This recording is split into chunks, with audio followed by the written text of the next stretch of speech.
You slowly come to, face down in the dirt as someone calls out to you. The man who woke you up, Howard, asks your name. Keisuke, you reply. Good, you still remember that much. Groggily piecing your situation together, you realize you have just survived a plane crash. Quickly you are joined by other survivors of the crash, one of whom recognizes you, your girlfriend, Mizuki. Immediately upon this reunion, you are ambushed by unknown assailants who open fire on you, and one of your hastily newly formed party, Reiji, unhesitatingly brandishes a machine gun in reply. The game begins and your objective is made clear. Run. You need to run. This is the opening of 2000's horror strategy RPG Ningyo no Rakuin, often rendered in English as Mark of the Mermaid, which honestly, as far as quickly done translations of game titles go, that's a total layup. It's pretty much accurate and it gets bonus points for alliteration, so I will also call it that. What I just described is what happens within the first 3 minutes of pressing New Game. No opening cutscene, no CG before the title screen, hit New Game and you're immediately thrust into the thick of it. This is why I like PS1 games so much, they really just cut to the chase. It's a striking opening and really sets the mood of the game very effectively. Mark of the Mermaid comes to us from development team Highway Star, which upon digging into it, actually worked on a ton of extremely well-known titles like Shenmue, Grandia 2 and Wild Arms 4, as well as horror fare like Deep Fear and Clock Tower 3. That's quite the resume, but if you're wondering how you could possibly have never heard of them, because I kind of doubt most people watching this video have, this developer isn't even well known enough in their own region to have a Japanese Wikipedia article, they worked on these titles as a supporting studio, mainly art assets and such. When it comes to their original games, there's not much to tell.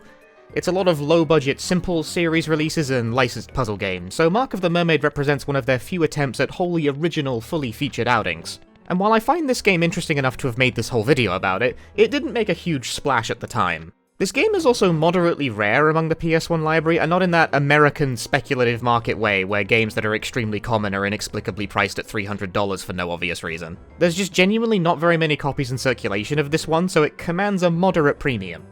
As you may have guessed by now, but just to be clear, this game was not released in English in any format, and at time of recording, no fan translation exists either, unfortunately. I have to specify at time of recording though, since the last time I said that about a game, a patch materialized out of the ether a few months later and made me retroactively wrong, but anyway, let's jump back into the game proper and explore a little PS1 obscurity, as I am so often wont to do. Mark of the Mermaid is, like I said, a strategy RPG taking place on a grid-based system where a turn has two components, movement and an action, in either order that's convenient to you. Our objective in this first level is straightforward. Both Keisuke and Mizuki have to make it to the other end of the map without dying. Nothing else matters. Movement and combat are both fairly genre standard. I haven't played an incredible amount of strategy RPGs myself, but nothing here felt especially odd or unintuitive. The wheel was not reinvented here, but the systems have some fun quirks of their own that we will get to in due time. You move along the grid and can attack or use a consumable item. Only Reiji has a gun at present, so he's the only character that can attack at range. Everyone else can only punch, and Keisuke and Mizuki are not much for fighting. Attacking an enemy that also attacks from melee range prompts them to immediately counterattack, and the reverse is also true when the enemy attacks you. At this early stage in the game, trying to punch enemies is a completely losing battle. The game would much rather you flee instead, but you can also detour slightly and dangerously to collect this treasure chest which contains some extra equipment. Finding items like this is important since true to its horror theming, there is no shop, and you can't really grind for items or anything, so what you scrounge up is all you're gonna get. This first level is a pretty trial-by-fire introduction to the game, and I did in fact die on my first attempt due to learning that there is nothing stopping enemies from occupying the specific tile that you need to be in to win the level. Oops. But okay, second go, I learned my lesson, and I hustle the pair to the exit. We succeed in fleeing our attackers and meet Takeru, an associate of Howard and Reiji's and native of the island. He's on our side in this newfound mess, as it's explained that the island is largely occupied by hostile cultists from the Bahana region of the island who worship an aquatic god named Dagon. Names that are probably familiar to you if you know your Lovecraft, because this game pulls pretty heavily from the Lovecraft mythos and aesthetic, in particular Shadow over Innsmouth and the Dream Quest of Unknown Kadaf, although it's not specifically an adaptation of either story. Takeru is the leader of a group of island residents trying to rid it of the cultist practices, and he queries Howard and Reiji on why they have returned to the island. Returned? Keisuke asks, which prompts Howard to explain that him and Reiji crash-landed on this island in a different, apparently completely unrelated plane crash a year prior. Keisuke and Mizuki immediately call this out as ridiculous, which I found kind of refreshing, because what exactly is the odds of two sequential plane crashes into the same island in the span of a year? But Howard flips it back on them with a "there is no such thing as a coincidence" kind of spiel, and instead ascribes it to fate. This might seem like foreshadowing, but I'm going to spoil this up front. No, this never really gets a proper explanation, you are just kind of expected to believe that. The island itself is named Ogaiditor, spelled with the Japanese characters for fish and change, so subtlety is not on the menu today. And exposition dump over, our leads head off towards a safe settlement called Oriab. We are now dumped into the pre-mission prep screen, where you can change equipment around on your characters if you have any, and save the game before starting the next level. This is the general flow of Mark of the Mermaid. You are either in a cutscene or in a fight. There is no in-between segments where you are exploring and talk to NPCs or anything of that sort. It's either exposition or fighting time, which means the game progresses at a pretty decent clip because there's not a lot of time spent chewing the fat. The music used for this intermission screen is pretty cool too. High energy, but a little foreboding. Fitting. I always wasted like a minute vibing between every level because of it.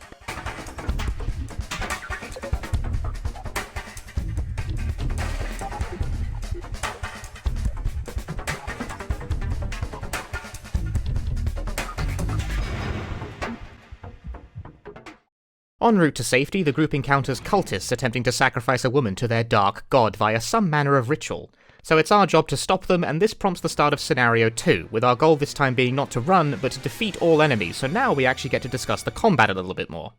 An ironclad constant of the rule set is that if Keisuke is defeated at any point, you immediately game over, no ifs or buts. Other characters can usually die with no long-lasting repercussions. This isn't a game with permadeath or anything like that, with occasional shakeups for specific missions, like in this one Takeru dying will also cause a game over. This is a pretty rough introduction to the game's combat, as we're kind of forced to rely on Takeru and Reiji to get any real damage on the board as the only two characters capable of doing a whole lot. Keisuke and Mizuki don't output a whole lot of damage with their bare fists, and it's pretty unlikely you were able to gain a level on them in the first mission. Howard can punch too, but despite his burly appearance, he's actually a doctor, and so fisticuffs is not his specialty either. He's better at healing damage than at doing it, although still much better than either Keisuke or Mizuki, who are functionally both liabilities at this point. This is where you learn to play kind of manipulatively, because you may notice that enemies do not start immediately trying to hunt you down, they only start when you get within a certain range of them. So being patient and luring enemies out one at a time is usually the ideal approach. Particularly since it's possible to spend a character's entire turn to recover either HP or MP, and you even gain experience for doing this. So you're rewarded for cautious, patient play, which does feel suitable for a horror game to some extent, but well... There are problems with this system, as we will see. I found this second level to also be pretty hard while I was getting used to the quirks of the game, and it's the only time I really needed to delve into my item supply to keep my characters alive. Reaching the top of the hill, we get a little illustration of the woman tied to a cross, covered in blood. She's still alive, but barely. This might be a bit of a weird juncture to make this observation, but the illustrations in this game are really excellent. Lovely drawings with an evocative style that really sell the vibe the game is going for. Wonderful stuff, I really like it. In general, the presentation is pretty good, with the sprite and portrait art also being very crisp. I managed to struggle through the combat thanks to a couple of mid-stage level-ups granting a couple of characters better attacking skills to clean up with, which gives me a little breathing room to recover my party. Already at this early stage, a thought starts brewing in me though, that if you gain experience for healing up, either HP or MP, and a seemingly flat rate at that, in a game where it's always 100 experience to a level, isn't it better if I waste turns on purpose being overly cautious and healing up when I could finish the encounter and win? Because I'll gain precious experience and levels for it. The answer, dear viewer, is yes. It absolutely is to your benefit to do that. More on this later, because this really hits peak stupid RPG balance a little later on, but just note that even at this extremely early stage in the game, cracks in the balance are starting to become noticeable to me just playing normally. And at this point, I haven't even twigged that you can view detailed descriptions of skills by hitting triangle, so trust me when I say it does not take a genius to come to these conclusions. Finishing up the level, we save the about-to-be-sacrificed girl, but a masked woman calling herself Maeraka, a priest of Bahana, suddenly appears and kidnaps Mizuki. Poof, she's gone. Keisuke is not incredibly happy about this, but the group has no choice but to head to the settlement with the injured woman, sans Mizuki. Recovering at said settlement, the woman reveals her name to be Stacy, a university student, but that's all we get before pursuers show up to attack the village. Keisuke is understandably not taking any of this that well, so Reiji gives him something like a pep talk. We get a little insight into Reiji's demeanor here, which is that the man has completely no chill of any description, shoving a handgun into Keisuke's hands and telling him to do with it as he pleases. With this, Mission 3 begins, another purely combat-focused mission. Keisuke now has a handgun, which means he's actually got a reasonable ability to contribute to combat, and also unlocks his attacking skills. Scoring a kill with him in this combat gets you a little scene where Keisuke has a meltdown about killing another human being. He'll get over it soon though, don't you worry. This stage plays out pretty similarly to the last, except I play it even more patiently and recover cautiously, but this time, instead of finishing off the final low health enemy, I just waste probably around 24 turn cycles healing up to gain experience, and at this point I start taking that system to its logical conclusion, and start casting self buffs or healing pointlessly to waste MP so I can recover it in the next turn cycle to get even more experience. You get experience for casting these self-buffs too, so there is actually nothing preventing you from maxing out your entire party at this point, since experience doesn't scale down or anything, and there's no time limit in any of these missions. It's not even necessarily a slower method for leveling up than just progressing through the game, it's just obviously very boring. The only limit on this is your personal sense of fair play and how bored you become scamming the system. I, for one, have no sense of fair play, so I scam my way into a good few levels before I get bored of this and move on. Stacy's recovered and asked to tag along with us because she can read a little of the Bahana writings and she's looking for something on the island. Nobody seems to be that interested in probing her about what precisely. Howard dismisses this as too dangerous for her, to which Reiji completely overrules him and tells her, "Hell yeah, welcome aboard!" It might seem like Reiji is currently calling the shots more than Keisuke, our ostensible protagonist, and that's because he is. Would you argue with a man sporting a sour attitude and an assault rifle? I wouldn't either. Stacy tells the group about a shipwreck which Reiji and Howard recognize as their boat that they crashed a year earlier. It's stocked with weapons, which leads Keisuke to the conclusion that Reiji is a smuggler of some description, but weapons sounds pretty good right now, so we're off to the ship. In this level, Keisuke's portrait art has undergone a change to Grumpy Sternface, as he has now tasted blood and will not be satisfied until he gets Mizuki back. Clearing out the boat and gaining access to its armory, Stacy runs into the scene, being pursued by Deep Ones. Yes! I was cheering when these guys showed up, now we're really getting somewhere. Love this artwork, love the pixel sprites for these guys too. Our goal changes at this point to protect Stacy, who doesn't currently have a weapon of her own, from the Deep Ones, and that's not me making a glib joke, these enemies actually are just called Deep Ones by the game itself. You're meant to equip the weapons you just got from the boat to improve your damage against these new powered up enemies, but I, completely forgot to do that because I'm bad, so it took me a lot longer to get through than it ought to. These guys can inflict blindness, which makes attacks miss, and fear, which makes you run away automatically, but I somehow got the AIs stuck here by bunching my party around this little cliff. The enemies never properly climbed up it, and I guess something about the pile-up made feared party members unable to path away because they never moved and just attacked automatically instead, which suits me fine. At one point, Keisuke gains a new attacking skill which allows him to shoot so hard it inflicts fear on the opponent, and Deep Ones do not appear to be immune to this, so I ended up in this ridiculous situation where a literal Lovecraftian monster was running away in fear from a teenage boy with a pistol. Keisuke is not stuck on this island with them, they are stuck on this island with Keisuke. We wipe out the Deep Ones, Stacy rejoins the group, and Reiji hands her a stun gun, so now she's actually capable of attacking. And we're given a choice of where to go next on our search for Mizuki. This choice actually impacts the story. If you pick the swamp, you can't get the best ending. Going to the monolith is the correct choice, and I don't think there's any real way to know this, I think this is just here to mess with you. So we do that, and this map introduces the environmental hazard that is geysers of boiling water that will deal damage if you happen to have someone over the cracks in the ground when they go off. You may also notice this shimmering mark on the ground. This is actually a plot-critical item, but only Stacy can pick it up, and in a very confusing piece of video game design to the point where I'm not totally sure if this is a bug or not. If any character other than Stacy touches it first, it becomes uninteractable. Permanently. This will lock you out of the best ending. No really, you need this thing. This actually presents a challenge of some description, because killing all the enemies in the level will automatically end it, in addition to the win condition of moving everyone to the other side of the map. But we need to get Stacy to the item, but Stacy is, for reasons not known to me, cursed with the worst movement speed in the game. So remember what I said before about how if you've got turns to waste you can just generate experience out of nothing? This need not even you being a jerk and stalling, because wheeling the slowest character in the game over to this sparkle is inevitably going to create a lot of dead turns you need to just burn through. And you might as well spend them healing up or casting self-buffs to generate experience. This is where the balance now fully snaps, because during this level, Keisuke levels up and learns this skill, Meso, or Meditate. This skill causes Keisuke's experience gain from all actions to increase, and itself awards 15 experience just for using it. This causes Keisuke to extremely rapidly gain experience in an infinite loop. By the time I have successfully wheeled Stacy's slow ass over to the shiny, Keisuke has gained 3 levels. This game's level cap is 30, so I am rapidly becoming absurdly overleveled. The game seems to be balanced under the assumption that you won't pointlessly take actions with the sole intention of gaining experience, but why would you not? Have you ever seen people who like to play RPGs? It's all about the number go up around here. Speaking of shinies, items can actually be found all around the map, and this is the only one in the game that sparkles ahead of time to let you know it's there. The vast majority of them are completely invisible and are found by ending your turn over seemingly empty space. There isn't really any way to know, you just have to either painstakingly comb the entire map square by square, or just sometimes be granted a bonus item out of the blue. I chose the latter because this game's balance does not benefit from the player finding even more excuses to waste turns. Anyway, we get Stacy to the shiny, and she fishes out a bracelet from a gap in the floor, seemingly off a human arm. Upon completing the level, in which time Keisuke gained like another 2 levels, Stacy imparts that this bracelet belonged to her grandfather, who went missing on the island. And since it was attached to a mummified arm in the ground, yeah, safe to say her grandfather isn't doing so well. Stacy seems to have been anticipating this on some level because she's upset, but not exactly shocked or surprised, and she simply steels herself for the rest of the journey, satisfied to have at least gotten some kind of closure. The group arrives at another settlement where they intend to take temporary refuge, but find it already under attack from monsters. I would describe this level, but due to the massive balance issues, especially Keisuke's massive level growth, this is where the game starts to implode. These guys pose basically zero threat to the party at this point, and I clean house without thinking about it very hard.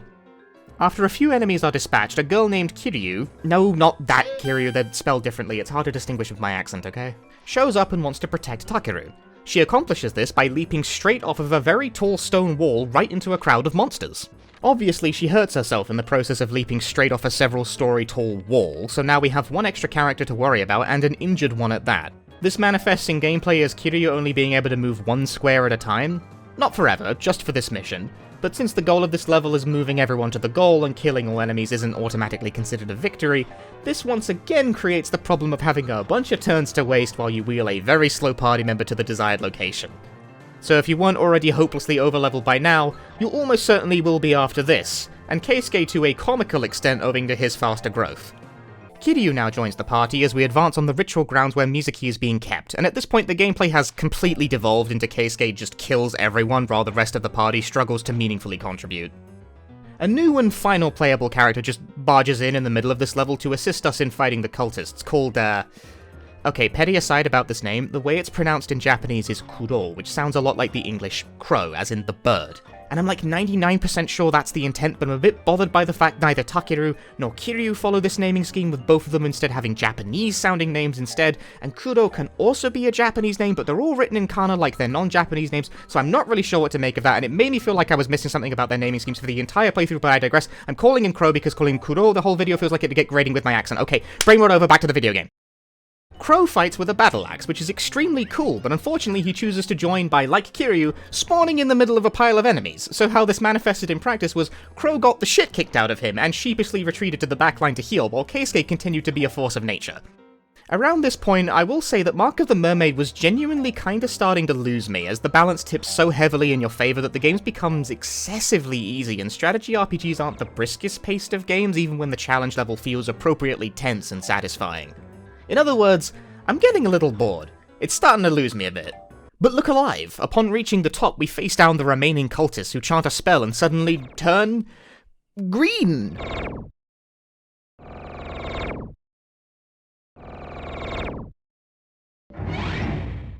This is accompanied by a scare chord, which I found very funny because I didn't immediately clock what this sprite filter was supposed to mean, but we get a more detailed demonstration almost immediately as Kiryu and the rest of the island natives in our party demonstrate they have a similar power, that of transforming into a monster themselves.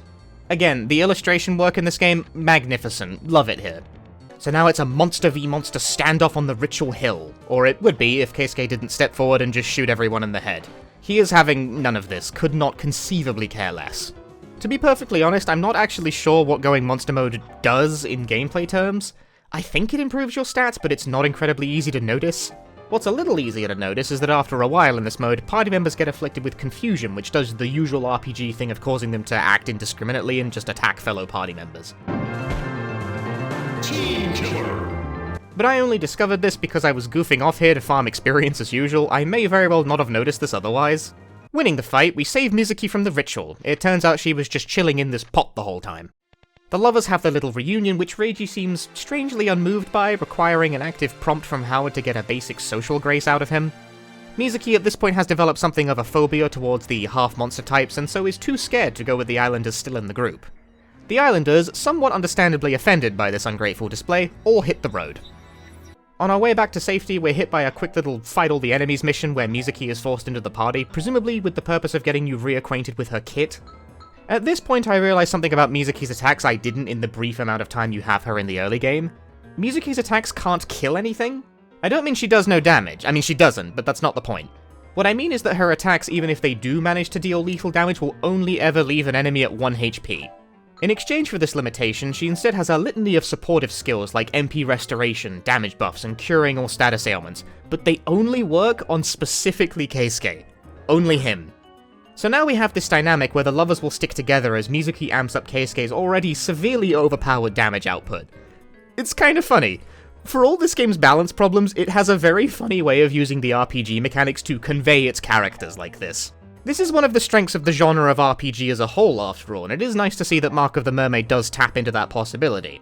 It elevates the game a little bit above what its fairly simple system mechanics would otherwise imply. Furthermore, for whatever reason, using a supportive skill on a character awards experience relative to the level gap between the two. As in, Keisuke is comedically overleveled, so Mizuki gains experience at an extremely fast rate for backing him up. Since Keisuke is almost always overleveled as shit by this point, Mizuki in turn also gains levels incredibly fast and will quickly become extremely bulky. Crow is dying in a corner as I figure all this out. This ain't about him. Tough luck, buddy.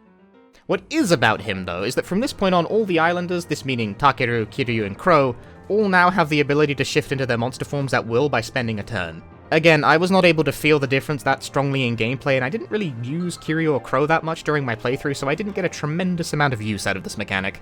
Everyone makes it back to the safety of a settlement, and we get this scene of Mizuki and Keisuke relaxing on the beach. I genuinely thought this was a flashback at first, because where the hell did Mizuki get a swimsuit from all of a sudden? They drew new portrait art for Mizuki for this scene's outfit, and this is only ever used here. Incredible they found the time to do a mini beach episode on this monster-infested island setting. The next mission is brief, monsters attack the beach, we fight them off, but I want to note at this point I am really trying to raise Stacy's level, but having immense difficulty with this because she is slow, and struggles to meaningfully move into a useful position before Keisuke kills everything.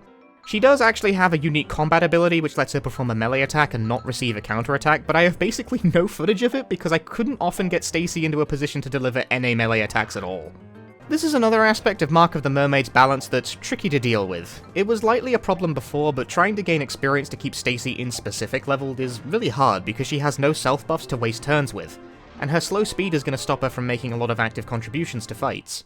It's a very rich get richer kind of system, and Stacy is absolutely broke as fuck, let me tell you. After the fight, back at base, Keisuke is relaxing by the fireplace while Mizuki is taking a bath, where she makes the unwelcome discovery that she too is turning into a monster. Scenario 10. Mark of the Mermaid. Hey, it's the title of the game. Now we're getting somewhere. Pretty much the exact halfway point of the game at that. This scenario opens up with Keisuke looking around in a panic as Mizuki has apparently disappeared overnight, but Crow spotted her heading towards the ritual grounds from earlier. The first one where we rescued Stacy, not the second one. Not that it matters, I just think it's funny how many ritual grounds there are in this game that it's even possible to get confused. This presents us with a choice, either sensibly wait for the party to gather so we can look together, or immediately rush out to find Mizuki. If you choose the first option, the sensible one, you are immediately hit with a text box telling you that 2 years have now passed. What? Mizuki was never found, we were too slow to act. Howard and Reiji were never seen again, Stacy was later found dead, and Keisuke, incredibly depressed, rides a small wooden boat out into the ocean, where he hears a voice calling his name from the surface of the water. In his adult state, he doesn't really care to question what he's hearing anymore, and provides no resistance as something pulls him into the water from behind and declares that they'll be together forever. Keisuke takes comfort in this as he drowns. Game over. Well, that was a bit heavy all of a sudden. That kinda comes out of nowhere. Fortunately, the game provides you the option to immediately retry the dialogue tree and choose to rush out this time. Anything for love, no matter how idiotic it is. Keisuke catches up with Mizuki, who, surprise, is turning into a monster, and begs Keisuke to kill her. Keeping in with what we know about these two as basically sharing a single brain cell with their only thought being about each other, Keisuke has not a moment's hesitation about declaring that he doesn't care if Mizuki turns into a monster, and plants one right on the half-mermaid lips. Honestly, awesome. Love it. The relationship between these two isn't incredibly well developed, but I really can't fault the dedication. This man only has eyes for one girl, and even her turning into a monster doesn't give him a second's worth of pause about it. What a champion.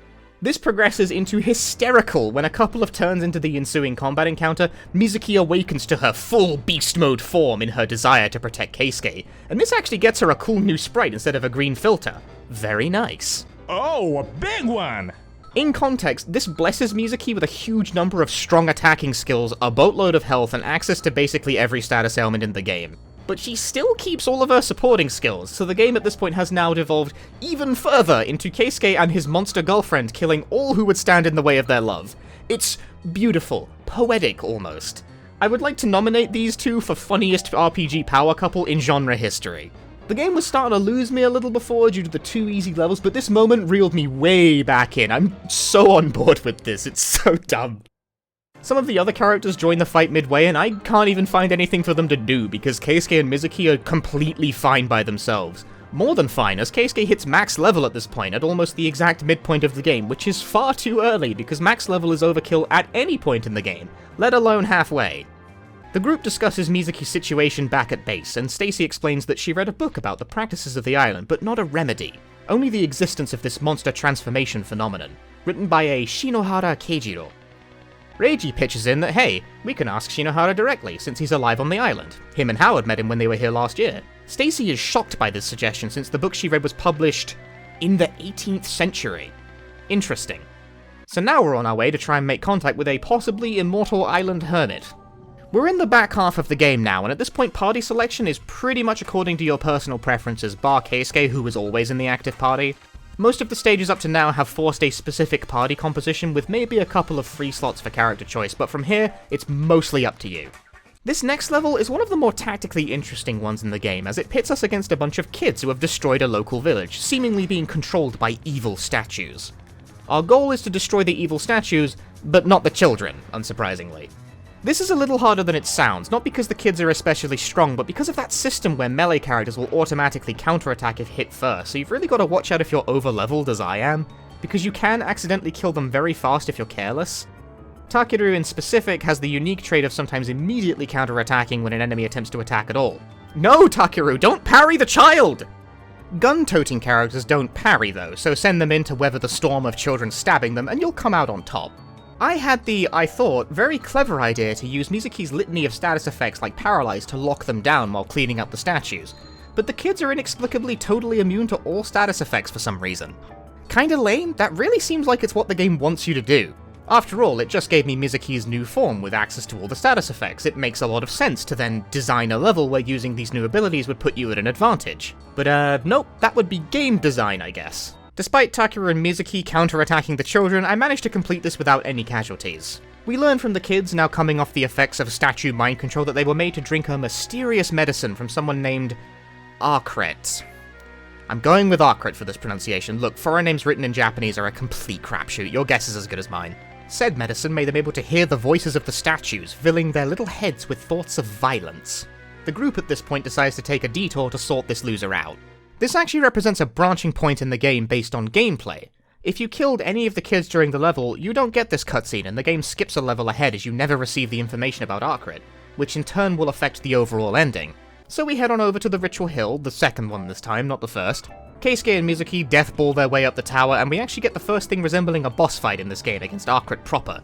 She hits pretty hard, but we are sensationally overpowered at this point. Hilariously, the game puts a whole bunch of treasure chests right where the boss is to bait you into wasting turns to open them, which I totally fall for, and while I got some decent equipment out of it, Arcret also immediately beelines for the party backline and kills Stacy stone dead in 2 turns because this game hates Stacy personally. Please let me level her up, I'm begging you. Keisuke shoots Bug Lady to death, and she tells us that we can undo the curse on the kids by extinguishing the flames. Kind of arbitrary, but okay. But the flame also undoes Mizuki's curse when she is near it, albeit only temporarily. Also no idea why that happens, this little interlude seems to be completely flying by the seat of its pants as far as the mechanics of the scenario are concerned. The two extinguish the flame, reverting Mizuki back to monster form, and Howard then reveals he is also turning into a monster.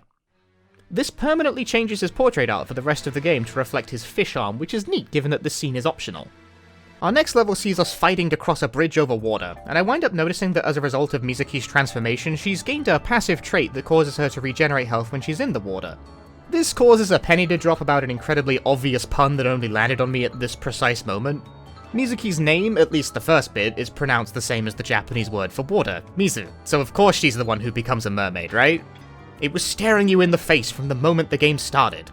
As I have a sensible chuckle about this, I realize this level has introduced another new mechanic. Enemy respawns. Instant enemy respawning at that.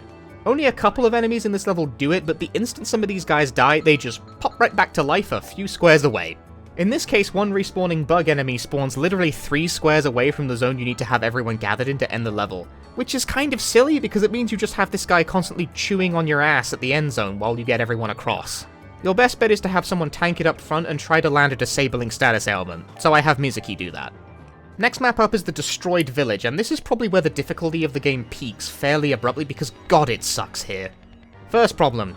Takeru's presence is mandatory and his death is an additional fail state tacked onto this level in specific, which will really suck for you if you haven't been consistently using Takeru in your party to have him decently leveled. Fortunately, I have been, but I can easily see this taking a lot of players off guard. Second problem. This level is full of these purple puddles on the floor that will poison you permanently if you step in them, and you will probably have to because most characters don't have enough move speed to cross in one turn.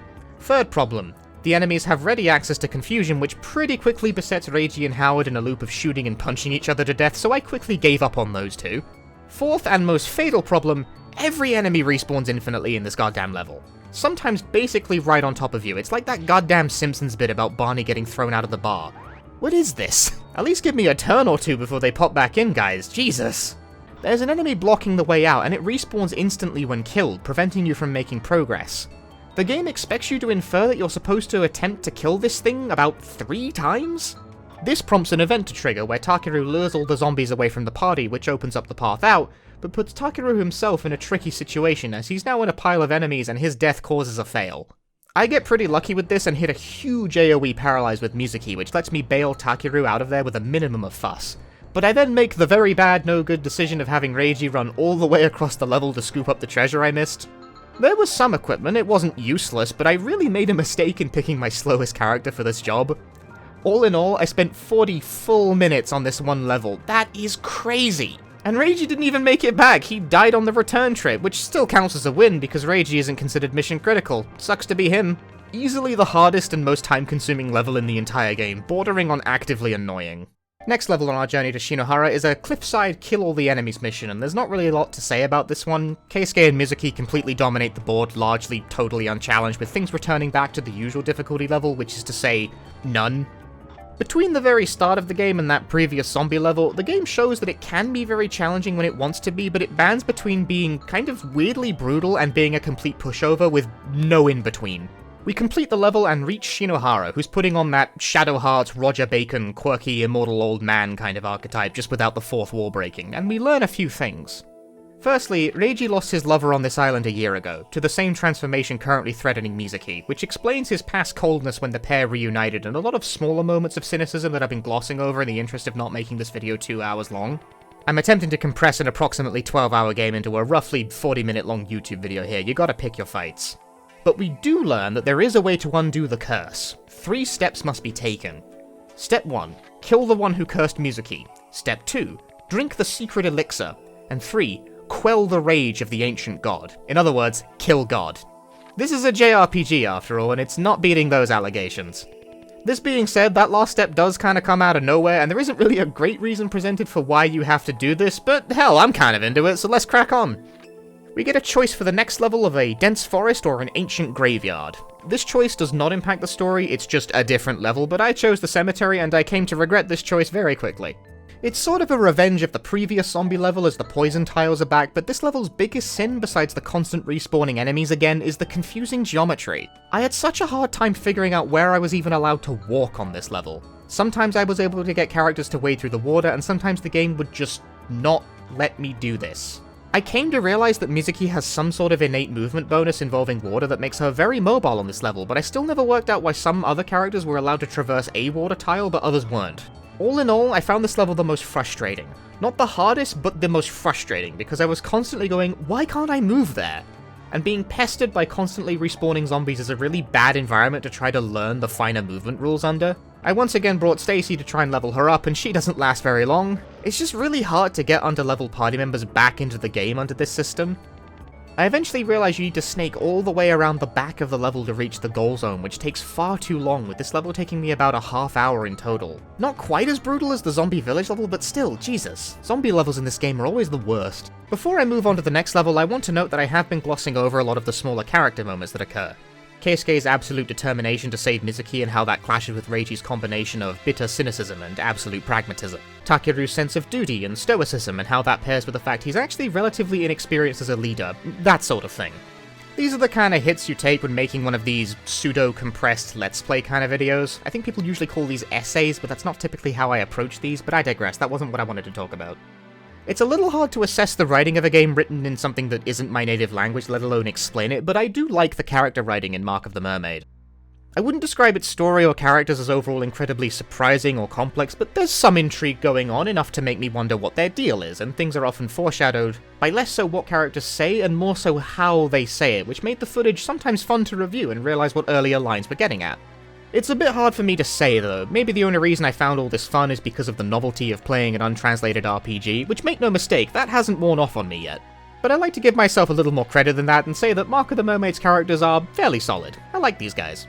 Getting back to the game in progress, the group passes through an area with more of the evil statues that were possessing the kids earlier, except these ones come alive and start attacking the group.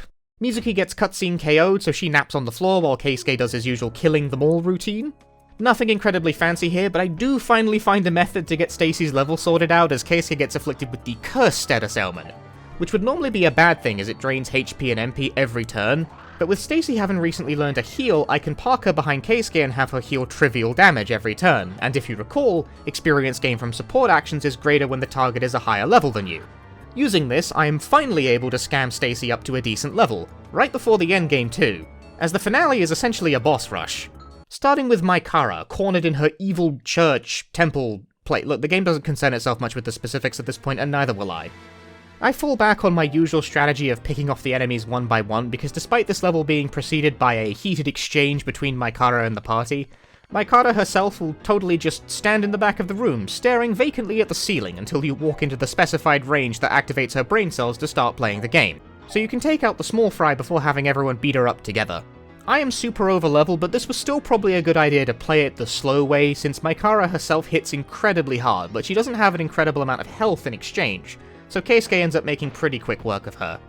But we get a surprise second phase as she transforms into a monster form of her own called Hydra. Very cool sprite. I continue to love this game's art, but the fight is incredibly pathetic. Hydra doesn't even successfully launch an attack as turn initiative passes to the party on the phase transition, so everyone just walks forward and beats the absolute crap out of her for all her lunch money. Takeru then puts her down for good in the ensuing cutscene. Step 1 out of 3 complete. Step 2 gets right underway as we are taken into some sort of underground lair beneath the church, where Shinohara immediately reveals that he was playing the group the whole time so he would reveal the way to the elixir that he's going to take for himself. For what reason, I'm not sure. I promise this isn't my non-native reading comprehension, I genuinely just don't think we really get an explanation for this. It's kind of implied it's got something to do with his abnormally long life, but it's kind of vague. Also, he's able to take control of Mizuki, so she's out of the party and on the enemy team here. This is the penultimate level, and the game does something pretty rude here and forces Stacy into the party with her death being a fail state. At no other point in the game has Stacy been necessary to use, and as you've seen over the playthrough, I've had a hell of a time using her effectively even when I've been actively trying to. If I hadn't managed to grab a few levels on her right before the end of the game, this probably would have become obnoxious in a hurry. You're not given a win condition for this level from the game outright, but there's a whole mess of treasure boxes on the right side of the room, so that seems like a plan. Fighting our way over there through constantly respawning enemies because that's just how this game starts working as of the back third. The game goes to a cutscene where Shinohara freaks out due to us getting too close to the elixir and steps off his magic circle, which prompts Mizuki to immediately murk the dude. So now the only guy who knew where the elixir even was is dead, and Mizuki is still brainwashed. But Stacy steps up to demonstrate why the game forces her into the party here by declaring that she'll definitely find it. And she does. Her grandfather's bracelet, the one we picked up way back at the monolith, reacts somehow with the elixir. At risk of coming off like I'm doing excessively CinemaSin-style nitpicking of the late-game plot developments here, I have no idea what it means by the bracelet reacts. Like, does it pulse, or glow, or what? How? Mark of the Mermaid's endgame relies on a few too many complete contrivances and poorly explained elements for my liking. Also of note is that if you didn't specifically equip Stacy with that bracelet prior to entering the level, you're locked out of this specific event and consequently the best ending, which feels a little mean since as prior, I have no idea why anyone would expect the bracelet to act like a radar for magic potions. Regardless, elixir in hand, all we have to do here to claim a win is walk up to Mizuki without her chewing your face off and use it. If you kill her here, you don't fail the mission, but the game progresses to a less favourable ending. Mizuki, finally cured of the curse, happily runs into Keisuke's arms and we cut to the group on a boat, ready to leave the island as soothing and honestly quite nice ending music plays. Ah, isn't that lovely?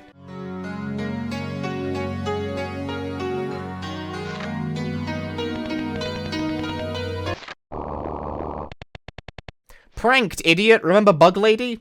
Well, she's back, and she absconds with Mizuki while a whole new continent rises out of the ocean. Apparently a local island legend about where the monsters are truly from. It does feel like the game just remembered last minute that they set up a confrontation with God but forgot to actually build towards it, so just, hey, Dark Continent, let's get it! Alright then, a traditional JRPG final boss it is, where we're going to kill God in a weird, awful, fleshy environment. And it's kinda silly and contrived, but I'm still into it. This is video games as hell.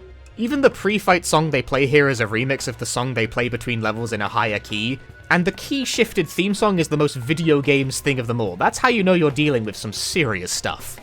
Sadly, the final boss itself is actually kind of pathetic.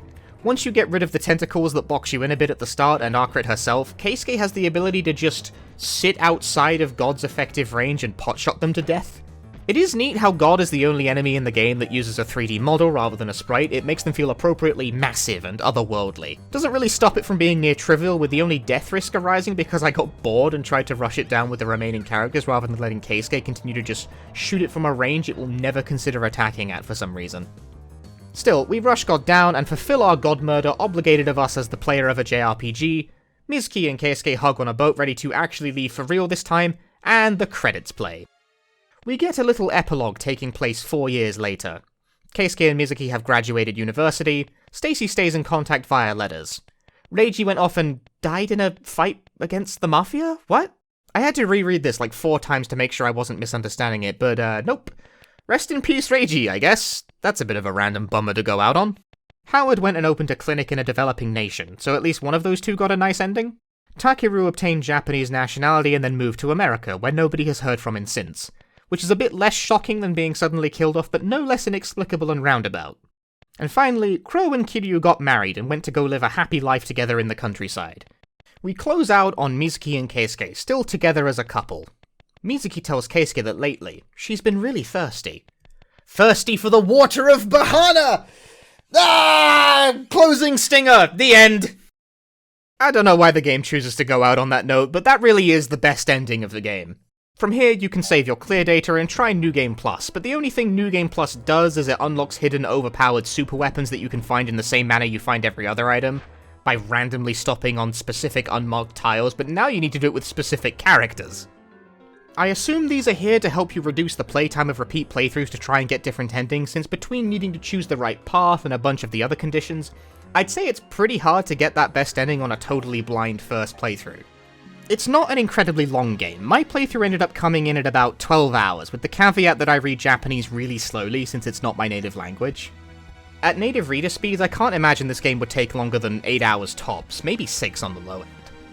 On that note, it's a little hard to know how to talk about this without coming off like I'm just bragging, but for those of you out there who do have some Japanese ability and are wondering how complicated of a read Mark of the Mermaid is, I would answer, not especially, with caveats. I didn't experience a tremendous amount of difficulty, but I certainly wouldn't recommend it to beginner learners or anything. It uses a fair few big and not tremendously common words, but the sentences themselves are simple. It's a game where almost all of the text besides system stuff is in the form of dialogue that's rarely more than 2 sentences long, so overall sentence complexity is low. If you've got the foundations of the language down and don't mind taking a trip to the dictionary when someone spouts off some word you don't know, you can play Mark of the Mermaid without a lot of trouble. Certified decent intermediate read, in this YouTuber's opinion. Now, as for those of you with no Japanese ability, you certainly can play this game. The level of Japanese needed to comprehend and follow the plot is quite a bit higher than the level necessary to actually play the game, which, as I've labored a bit over this video, is pretty easy overall. It'll probably leave you in a bad way if you ever need to cure a status ailment, since not being able to read what cures cure what is obviously pretty important, But overall, I think a patient but non-Japanese speaking gamer could clear this with a bit of grit. I don't really know why you would want to do that without being able to read a word of it, mind you, but I know people on this website do in fact do that, so this is what I think you weirdos can make work. But it is a shame that it was never translated. I think if it was, it would at least be in the conversation among PS1 retro horror enthusiasts like myself, in a similar weight class to games like Kuldelka, fondly remembered by the passionate few. I certainly don't think its lack of translation had anything to do with the quality. There are prominent balance issues, but the art is appealing, the music sets the mood well, and the game's brisk pace gives it a very addicting quality where you're always being pulled into the next scenario the game wants to throw at you. No, the culprit for its lack of translation is probably its release date, August 2000, which makes it an incredibly late PS1 release. In fact, the PS2 was already out in Japan by then, with the rest of the world not far behind. All development resources were focused on the new system. Nobody was going to translate a PS1 release at that point in time, especially when that release date doomed the game to obscurity and a low print run even in its native Japan. The only writings I could find about this game on the internet in either English or Japanese was like a review on someone's personal blog, but also a Japanese user's incredibly helpful walkthrough hosted on their own site. People like this are the bedrock of gaming. People who maintain their own FAQs for super niche titles like this are the strongest warriors on the planet. And I owe a debt of gratitude to all of them, but especially when trying to cover games like this where maybe 4 people on the planet have even acknowledged its existence online. Indeed, I did not delve the full depth of what the game has to offer. There's some replay value to be had here, between the bonus weapons, alternate ending routes, and levels I didn't feature. So if this game seemed intriguing to you and you have the means, consider giving it a shot. I certainly had a good time with the game, in spite of the flaws, obvious they may be. For a player like me who loves the specific but rarely served subgenre of horror RPG, discovering a new one that's fully featured and quite artistically polished was a real treat, and I hope you similarly enjoyed this little exploration into a PS1 obscurity. If you enjoyed the video, consider subscribing to the channel for more stuff like this and checking out my Patreon, link is in the description. I hope to see you next time with another interesting game in hand. Thanks for watching!